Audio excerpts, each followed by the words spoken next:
City building games come in many styles, from relaxed town planners to complex simulations that demand careful management. I've spent a lot of time playing them, watching small settlements grow into busy cities, and some stand out more than others because of how they actually work. So in this video, I'm ranking the best city building games in a tier list based on gameplay, depth, and overall design. Let's get started. Timberborn really surprised me because it's not just a normal city builder, it's all about water and vertical building. I love that before even starting properly, I could play with the map editor and test the water physics, making rivers, dams, and even toxic bad water floods. Once the colony begins, it's all about managing food, clean water, energy, and planning smart paths, but the real challenge comes from droughts and bad water seasons. When the river dries up or gets contaminated, you really feel the pressure, and one bad dam decision can almost wipe you out. I learned that the hard way. There are no enemies here, just you versus the environment, and I really like that focus. For me, Timberborn easily builds its way into the excellent tier. CivCity Rome looked promising at first, but when I played it, it felt repetitive and outdated very quickly. I kept building almost the same city every mission, just chasing simple number goals like selling more wine or placing extra bathhouses. The economy feels shallow, the tech tree barely changes anything, and most scenarios don't bring any real challenge. On top of that, the visuals look old and the interface is frustrating, especially when buildings don't recognize nearby resources properly. It has some decent Roman atmosphere, but that alone can't carry the experience. This one ends up parked deep in the trash tier for me. Planet Zoo is one of those games where I quickly realized I care more about happy animals than making money. I would see one of my wolves slightly stressed and immediately spend way too much fixing the enclosure, even if my budget was falling apart. The animals look amazing, their animations feel alive, and I can honestly spend minutes just watching them move around. I also love how deep the customization tools are, from terrain editing to building detailed habitats. Managing welfare, conservation, and finances at the same time keeps me thinking, and even when I make bad business choices, it's still fun. This one easily earns its place in the excellent tier on my list. Frostpunk is one of the few city builders where I actually felt the weight of every decision I made. It's not just about placing buildings and managing coal. It's about deciding who works, who eats, and sometimes who suffers so the city can survive. The freezing atmosphere, the music, and the constant pressure make everything feel serious. I love how the city grows around the central generator, keeping the focus tight while I juggle resources, laws, and hope.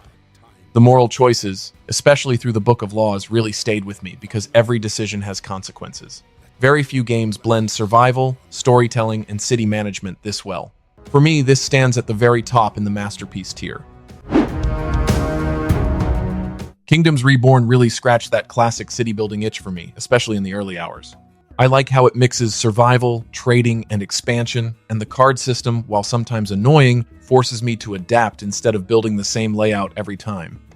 Managing production chains feels satisfying, especially when I fix a mistake like stockpiling herbs but forgetting to actually produce medicine. The UI is simple and clear, and I always know where to find important information. The AI can act a bit dumb, and it's not as polished as the top-tier games, but watching a small fishing village grow into a busy town still feels rewarding. This one lands in the good tier on my list. Factorio starts simple, but it quickly turns into something massive. I begin by mining basic resources, and before I know it, I'm managing long conveyor belts, power grids, trains, and complex production chains that all depend on each other. It can feel overwhelming when a single missing material shuts down half my factory, but solving those problems is extremely satisfying.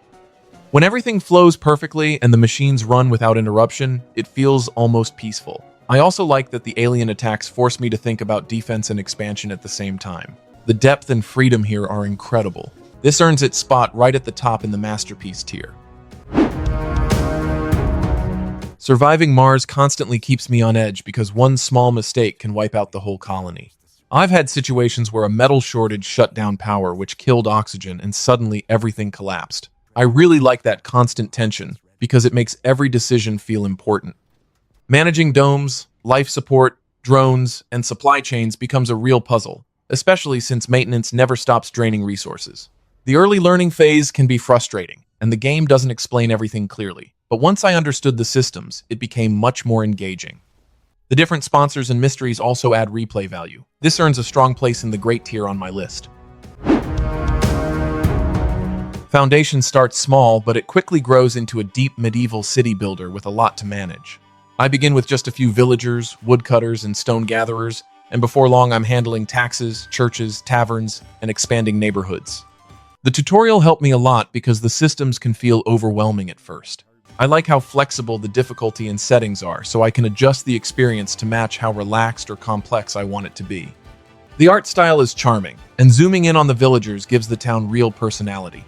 There are a few small interface frustrations, but nothing that ruins the experience. This deserves a clear spot in the Great tier. Blacksmith Master has a cool idea, running your own smithy and managing production, but it feels a bit shallow right now. Customers will buy almost anything you put on the rack, so there's not much pressure to adapt or respond to changing demand. I was expecting events, shortages, or specific weapon requests to shake things up, but that rarely happens. The worker assignment system also feels limited, since I can't fully control who crafts what, which leads to inefficiencies. Upgrading items to legendary sounds exciting, but it mostly just increases the price without changing the process in a meaningful way. The foundation is decent, and I can see potential, but in its current state, it sits in the mediocre tier. Cities Skylines gives me the pure joy of building a massive city exactly how I want. I start with a small grid of roads, basic zoning, and utilities, and before long I'm managing highways, districts, public transport lines, and neighborhoods that stretch across a huge map. I love the scale and how thousands of little citizens move around, go to work, and use the systems I design. Traffic management alone can keep me busy for hours, and solving those bottlenecks feels incredibly satisfying. It's not heavy on disasters or dramatic events, but the freedom, depth, and sandbox potential are outstanding. This absolutely deserves its place in the masterpiece tier. Grand Age's Rome feels very familiar if you've played other Roman city builders, and that's both its strength and its weakness. I build farms, temples, houses for plebs, equites, and patricians, and follow the usual formula of meeting needs so the city can grow. The systems are easy to understand, and I don't have to micromanage too much, which makes it relaxing. At the same time, it doesn't really try anything new. Trading is simple, combat feels shallow, and after a while, I notice I'm repeating the same patterns over and over. The historical families and light RPG elements are interesting, but they don't change the core gameplay much. It's solid and stable, just not very bold. This settles into the good tier on my list. Banished pulls me in with its simple design, but it quickly shows how brutal it can be. I start with a small group of families trying to survive in the wilderness, and everything depends on balance. If I expand too fast, people starve. If I build too few houses, the population ages and shrinks. Winters feel tense because one bad harvest can spiral into famine, tool shortages, and collapse. I really like that there's no money system. Everything is about food, labor, and smart planning. The clean interface and changing seasons make it relaxing to watch, even when things are falling apart. It doesn't have a big campaign or long-term story, but the survival challenge is strong enough. This stands in the excellent tier. Planet Coaster gives me almost unlimited freedom to build the theme park I imagine. I can design detailed paths, shops, scenery, and especially roller coasters with deep customization tools that let me control every slope and turn. Creating a huge coaster is exciting, but I've learned that bigger doesn't always mean better, since guests care about excitement, fear, and nausea in specific ways. The economic side exists, with loans, staff wages, and ride maintenance, but once the park becomes profitable, money stops being a real challenge. Managing staff can feel more complicated than it needs to be, and some decoration themes are limited without mods. Still, the creativity and sandbox potential are outstanding, a strong contender that rides comfortably in the Great tier. Manor Lords captures the cozy medieval village atmosphere better than almost any other city builder I've played. Laying out curved roads, custom housing plots, and backyard workshops makes every settlement feel organic and believable. Zooming in is always rewarding, with detailed animations, changing seasons, and strong sound design that make the world feel alive.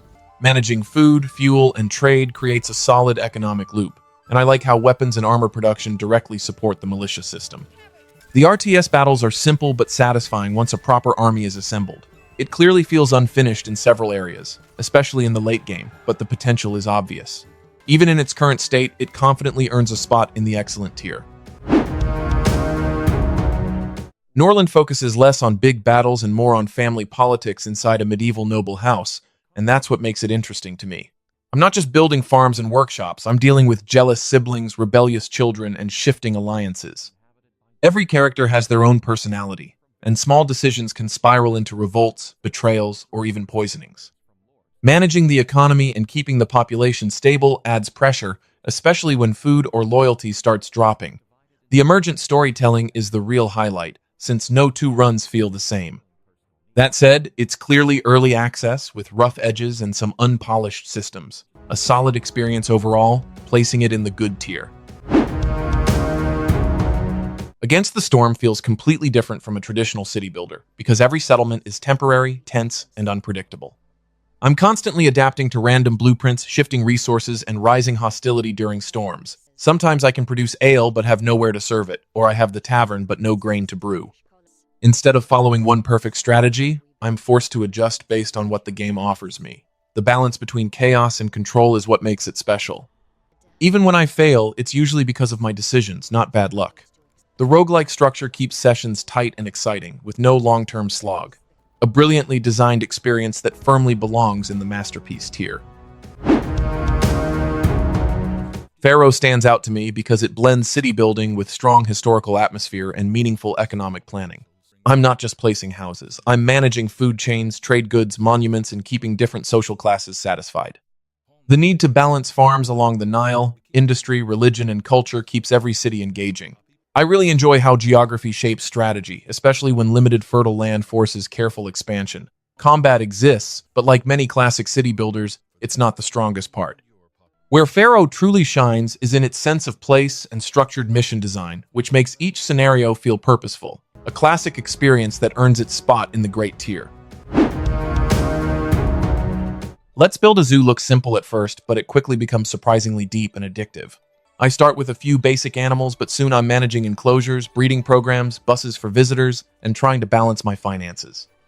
Watching animals bounce on trampolines or interact with enrichment items never gets old, and the pixel art style is charming.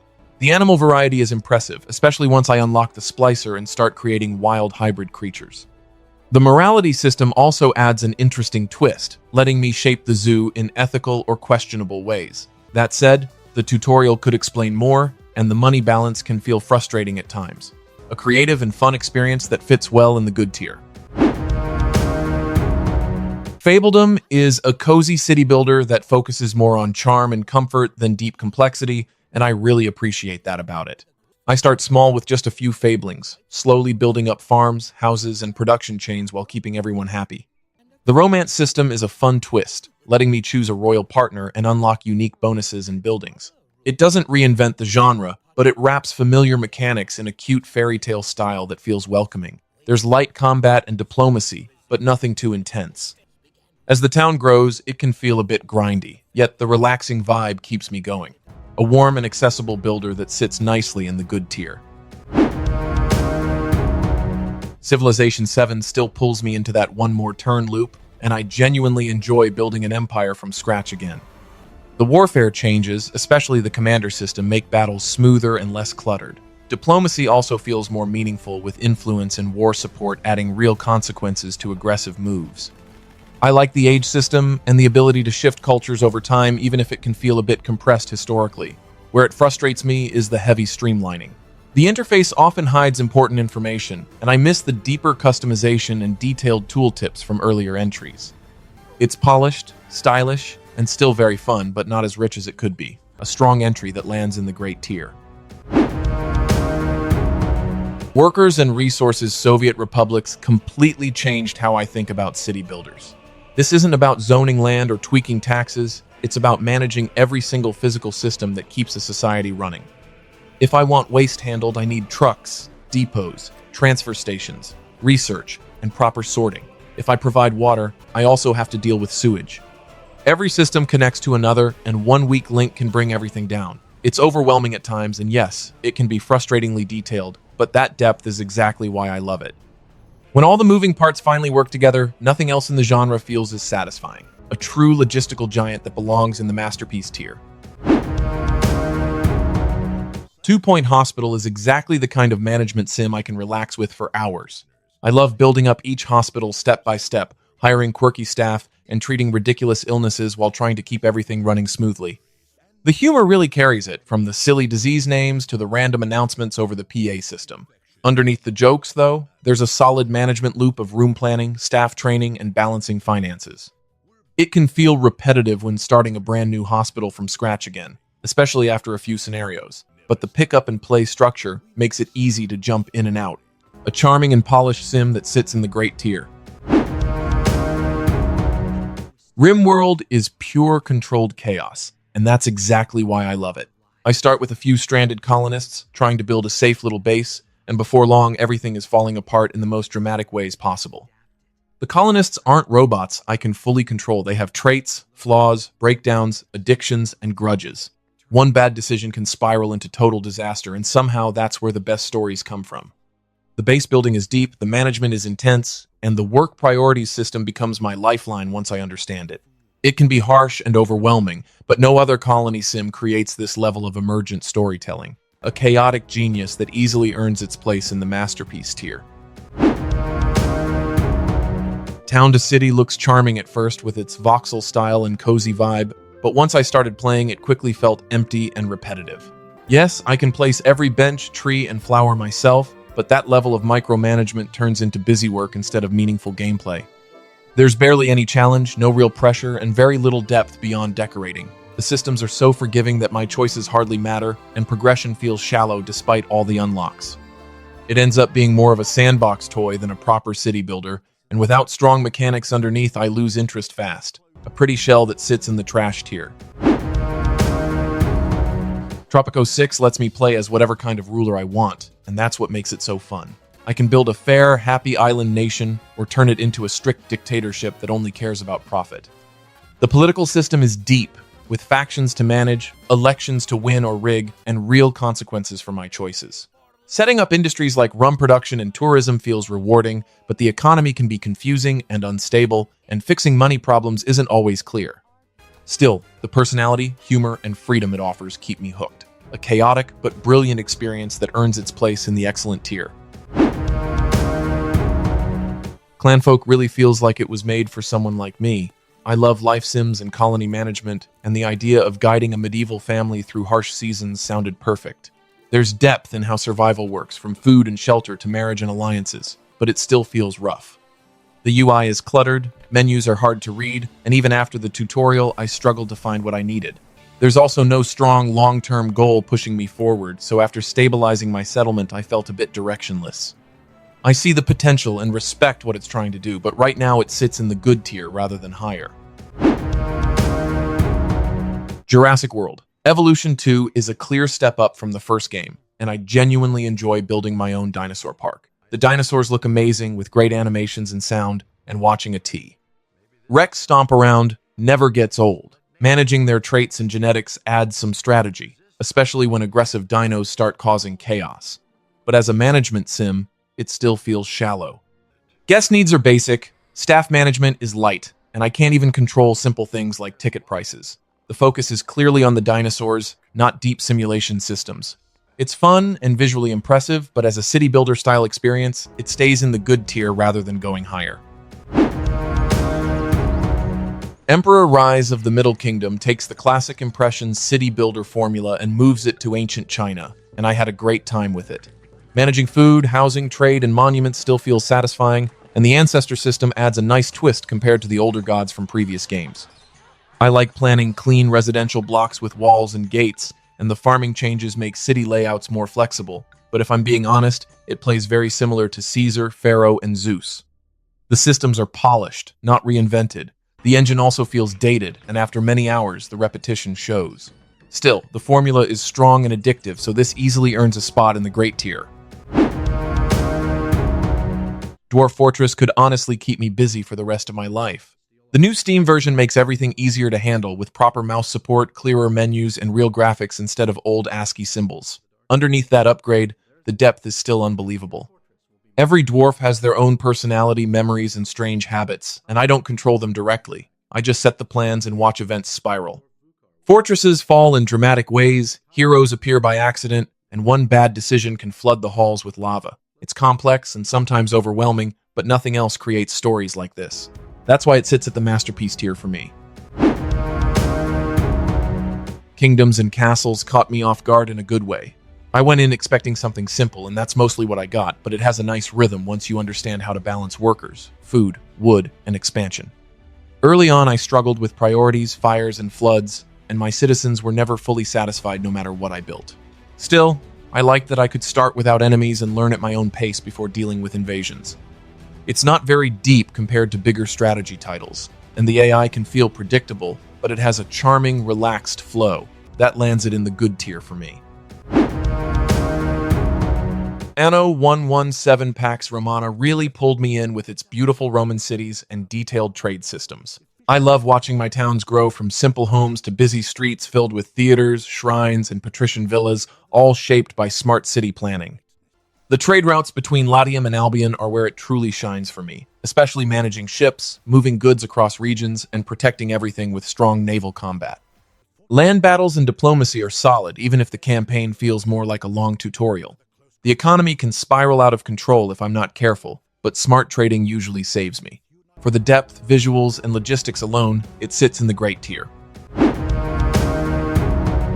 Farthest Frontier constantly makes me think about priorities, and that's what I love about it. In the early years, I'm barely surviving winter, choosing between firewood, food, and shelter while hoping a bear or bandit raid doesn't wipe out half my town. Once things grow, the real depth shows up with farming systems, crop rotation, soil quality, and long production chains that can take years to fully set up. I enjoy watching resources physically move through the town instead of just numbers changing in a menu. Raids always seem to hit at the worst time, which keeps me alert. It can slow down in the very early and late stages, but the survival tension and detailed management easily place it in the excellent tier.